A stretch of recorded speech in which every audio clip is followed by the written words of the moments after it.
Get your ass up here, boy. Get your ass up here. Barely out of bed and he's already got two women fighting over him. Good day to be a Wargner. Jesus Christ, what the fuck just happened? That's how they make their entrance? So this is pretty much being presented as... I'm not sure if I'm going to keep up the lie once you're in the tower because there'll be no reason for Rossi to exist because of, well, who she is, right? I mean, I guess it's a convenient excuse, right? If he dies, she never has to explain what she did with Rosti, right? Bro's like, my hater within me. I tried so hard. I love how both of them are shocked. Neither one of them thought this was going to happen. He's got that hater within him, bro. He can't stand the... Yo, he just hating at this point. He is. But I kind of respect it, I ain't gonna lie. There are certainly those who hate him. And frankly, my dears, I don't give a rat's furry ass. Okay. I bet most people thought good old Sensei would have stirred the clap, because he's always been on our side. Do you remember how much fucking hostility we used to have in the early stages of the show? The fact that he's the one to start the clap, that is some big dick play right there. Fuck Rossi, we don't need no Rosti. We got homies galore. Like what the... Like what the... What the fuck's going on? I honestly mean this from the bottom of my heart. I hope he never changes. I need Ed to continue, even when he's at the top of that tower, to say, I do not support this. Oh, fuck. Those are some of my highlights. You want to catch the full live reaction, though? You know it's over on the Patreon. Also, make sure you're subscribed. See a lot of you guys keep coming back and aren't subscribed, so do me a solid. Hit that sub button.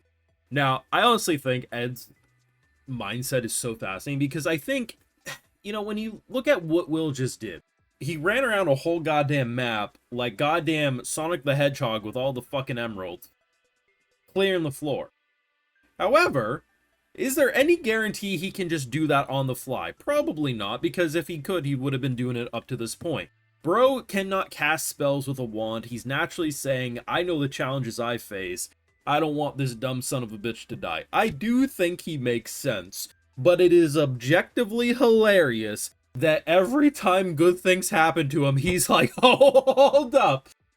I refuse to allow this son of a bitch to move. Like, the night and day difference between these two teachers. One's like, hey, bro, the hater arc's gotta stop. Just clap for him. And he's like, I'm trying to save this son of a bitch's life. Funniest fucking thing I've seen all week. I gotta be honest. I fucking love Edward. And unfortunately, I think we're not going to see too much of his hater going forward as we scale the tower. But who knows? Maybe they're going to surprise me. It's like Christmas morning. Christmas came early, I don't know, but it's fucking hilarious. I wasn't expecting it, I really wasn't. I thought the hater within him was done after what he saw. Nope, Will got to graduate and Fangs came out. What a glorious fucking thing. Now, as for the biggest moment of the episode, Rosti reveal. Rosti alive and well. Rosti guaranteed, at very least, to be a clone of Old Ophelia, right? Here's the thing, throughout the past handful of episodes, I've been really humming and hawing who the fuck Rosti is. I knew was connected to her. However, I was really up in the air on whether or not, if we saw Rosti again, would they have the same memories? Because if we're going the route of, hey, this is a clone of his best girl, if you make another clone, that clone is just going to have the active memories of the girl in question, Ophelia. So therefore, the Rosti he grew up with for 3 years would be dead. Or is it like a backup situation, can endlessly respawn? Or is it not even a clone, but rather a body being used by her? Because if so, then, you know, she's seen everything, blah, blah, blah. Because you have to understand, right? If she was just operating, because she's done a lot of magical bullshit, right? If she's just creating a golem to use that she can see through the eyes of and move around, you know, she can make endless amounts and the same thing exists.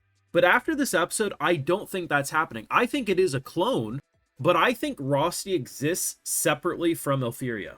Now, I do believe she probably can see through his eyes, or there's some sort of magical link that allows them to communicate and they understand.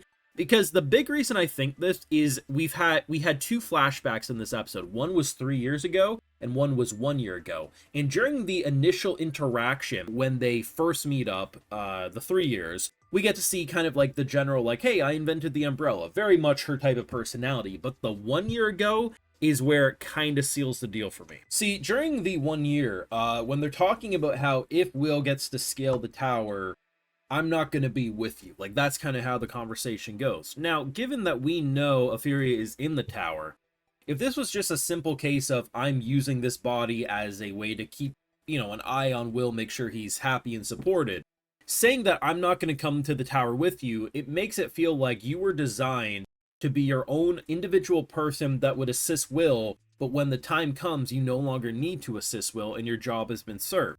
This feels to me like Rosti had their own feelings and personality, and it's almost like a idea of like a robot becoming its own thing, right? You're designed with one purpose, but your personality develops past what was initially designed.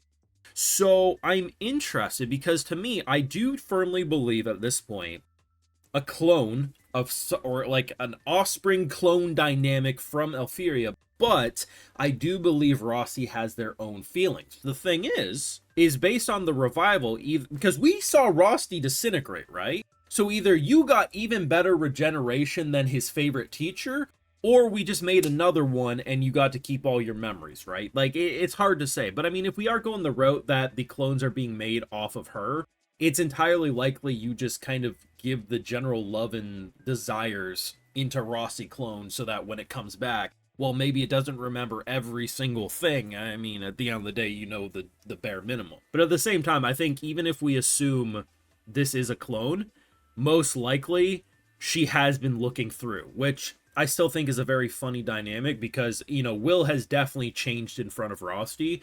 So Euphoria already knows what he looks like naked, and that's very, very amusing. Now, Will also did graduate.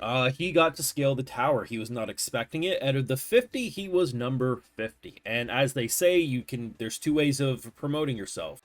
Get the 725 points or whatever it is, or create a new spell, and courage was made. And it's true. Like, he earned it, right? Like, I mean, it'd be pretty much a punch to the nuts if you didn't get to scale the tower after you save everyone's life.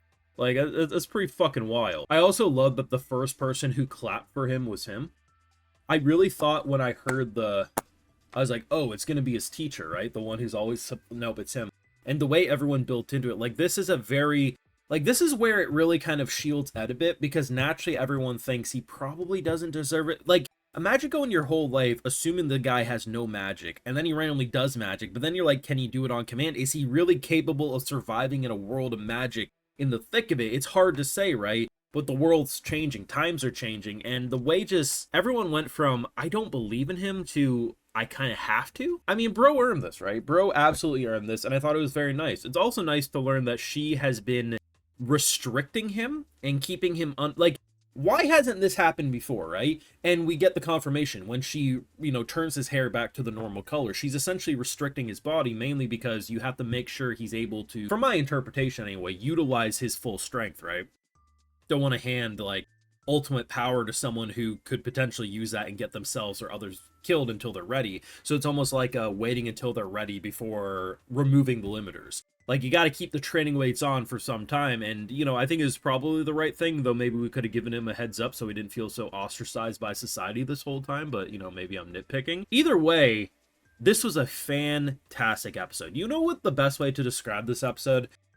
It's like coming off of Season 1 of Attack on Titan and entering Season 2. Season 1 of AOT, it ends with the big reveal, oh my god, Titan's in the wall! And then episode 1 of Season 2 comes out, and, it's chill. They're talking about the craziness, but it's chill. That's what this episode was. It was a rather chill Season 2, Episode 1 feeling episode, and I stand by my statement. I firmly believe Season 1 was initially planned, with last week's episode planned to be the season finale. That was the most season finale thing I've ever seen.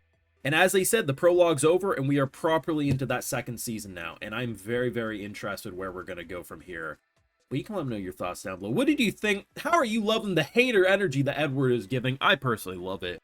Your thoughts down below. Make sure you drop a like, share, support, subscribe, ring that bell, and of course the Patreon full live reactions over there and other exclusives, because I got to give those video shows because my patrons are what make it possible over here on YouTube. Alright, so today we got White Link, Enduck, Catherine Holverson, BioZero, Scully Rakusa, New Richard, Furious the Hip Hop, Deezer, and we also have Win Kaya. So I appreciate the support. Please take care, and you'll have a good one.